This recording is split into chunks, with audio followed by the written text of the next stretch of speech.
الإحسان لمن الشاهدين والشاكرين والحمد لله رب العالمين.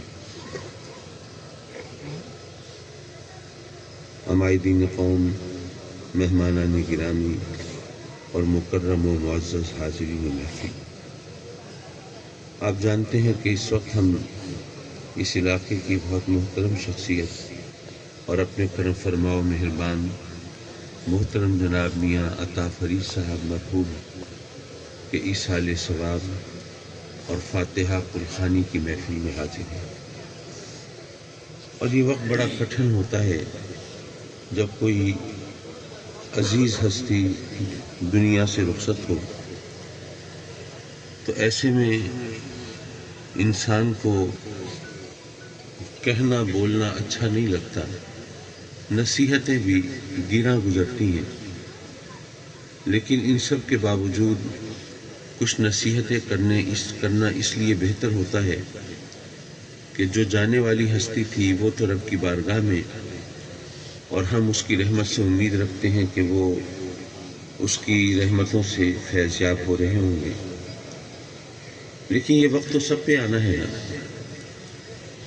آج اور کل کی بات ہے، یہاں دنیا میں ہمیشہ تو کسی کو نہیں رہنا، اور یہ کس کو خبر کس کا وقت کب آ جائے.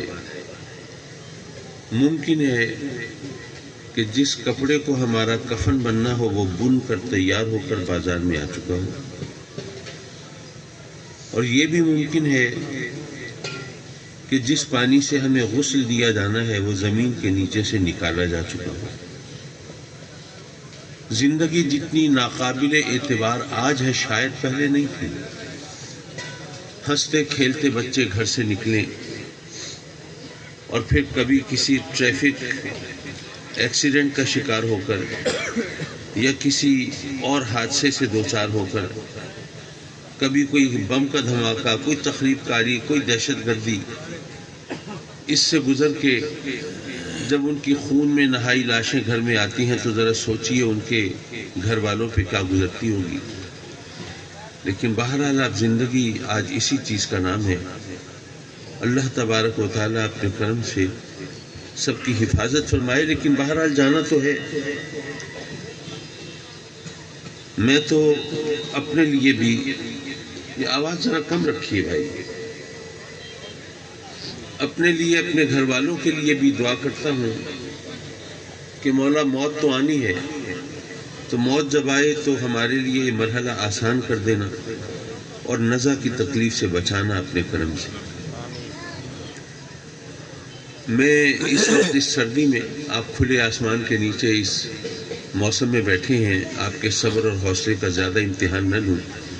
نصیحت کے طور پر ایک دو باتیں کر کے میں آپ سے اجازت چاہوں. خاص طور پر میاں عطا فرید صاحب کے جو بچے ہیں ان کے لیے رب کائنات نے قرآن مجید میں ہمیں والدین کی خدمت کا حکم دیا، والدین کے ساتھ حسن سلوک کا حکم دیا، والدین کو اف تک نہ کرو یہ حکم دیا. لیکن عجیب بات یہ ہے کہ جب والدین کی خدمت کا حکم دیا تو ساتھ ہی اپنی عبادت کا حکم بھی دیا. والدین کی خدمت کرو، اللہ کی عبادت کرو. والدین کو اف تک نہ کہو اور اللہ کے ساتھ کسی کو شریک نہ ٹھہراؤ، اس کی عبادت کرو. تو قدرتی طور پر ذہن میں سوال پیدا ہوتا ہے کہ والدین کی خدمت اور اللہ کی عبادت، ان دونوں کا ذکر ایک ساتھ کرنے میں حکمت کیا ہوگی؟ کیا قدر مشترک ہے؟ دونوں کا ذکر ساتھ ساتھ کیوں کیا گیا ہے؟ میں عرض کروں گا کہ اس بات کو ذرا سمجھیے. انسان کی ایک بشری کمزوری ہے، ایک فطرت کا تقاضا ہے. جتنا یقین اس کو آنکھوں دیکھی ہوئی بات پر ہوتا ہے اتنا سنی سنائی بات پہ نہیں ہوتا، اور اس کا آپ آسانی سے مشاہدہ کر سکتے ہیں. کسی سے کہیں آپ کہ چولہے میں آگ جل رہی ہے، اس میں ہاتھ ڈال دو، کوئی پاگل بھی نہیں ڈالے گا. اور جہنم کی آگ کی ہم جتنی فکر کرتے ہیں وہ ہم سب کو پتہ ہے. تو کیا اس کا یہ مطلب نکالا جائے کہ ہماری نظر میں جہنم کی آگ کی اتنی حیثیت بھی نہیں ہے جتنی چولہے کی آگ کی ہوتی ہے؟ اگر یہ مطلب نکالیں گے تو ایمان خطرے میں پڑ جائے گا. تو مطلب وہ لینا چاہیے کہ کم از کم ایمان تو سلامت رہے. یہ ہماری بشری کمزوری ہے. جو جتنا یقین آنکھوں دیکھی بات پر ہے اتنا سنی ہوئی بات پہ نہیں ہے. تو چولہے کی آگ تو ہماری آنکھوں کے سامنے روشن ہے نا. وہ شعلوں کی لپک اور چمک، وہ آگ کی تپش اور حدت، وہ ہم محسوس کر رہے ہیں، دیکھ رہے ہیں، ہمارے مشاہدے میں ہے.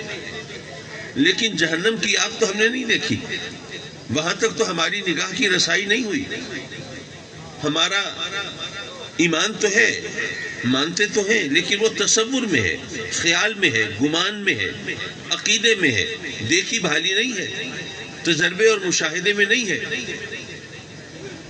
لیکن ایک بات یہ بھی عرض کرتا چلوں کہ یہ جو فرق ہے کہ آنکھوں دیکھی بات پر یقین زیادہ اور سنی سنائی بات پر کم، یہ آپ کے اور میرے لیے ہے، انبیاء کے لیے نہیں ہے.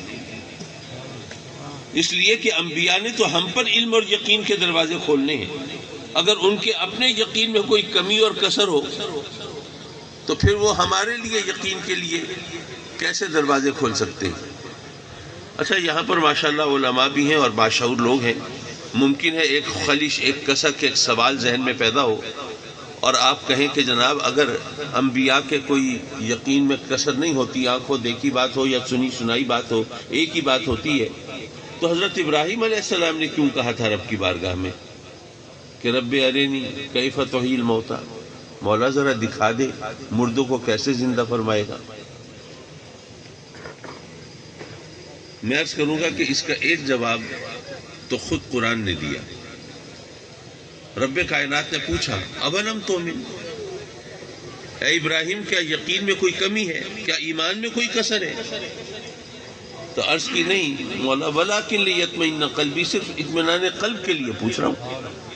تو اللہ جانتا تھا یا نہیں کہ حضرت ابراہیم کے ایمان میں کوئی کمی ہے کہ نہیں؟ وہ تو جانتا تھا. پھر کیوں پوچھا؟ اپنے لیے نہیں پوچھا، وہ تو جانتا تھا.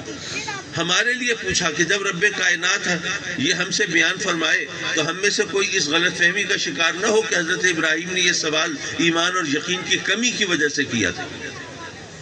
لیکن بہرحال ذہن میں سوال تو ہوگا کہ انہوں نے کہا تھا نا اطمینان قلب کی خاطر، تو کوئی نہ کوئی چکر ہوگا تو صحیح، کسر ہوگی تو صحیح. میں عرض کروں گا کہ اس کا جواب بھی خود حضرت ابراہیم کی سیرت میں موجود ہے.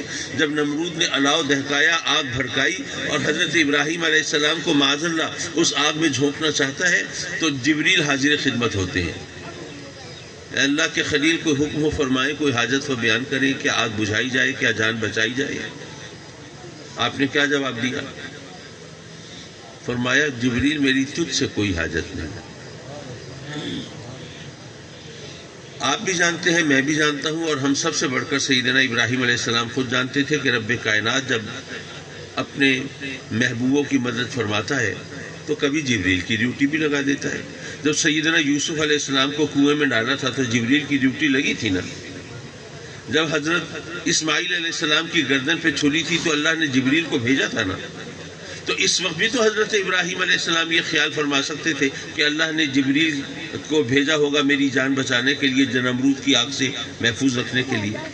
لیکن نہیں، آپ نے جبریل کو یہ بتا دیا اور جتا دیا کہ اے جبریل، ہم نبیوں کو اللہ کی مرضی کا علم ہوتا ہے.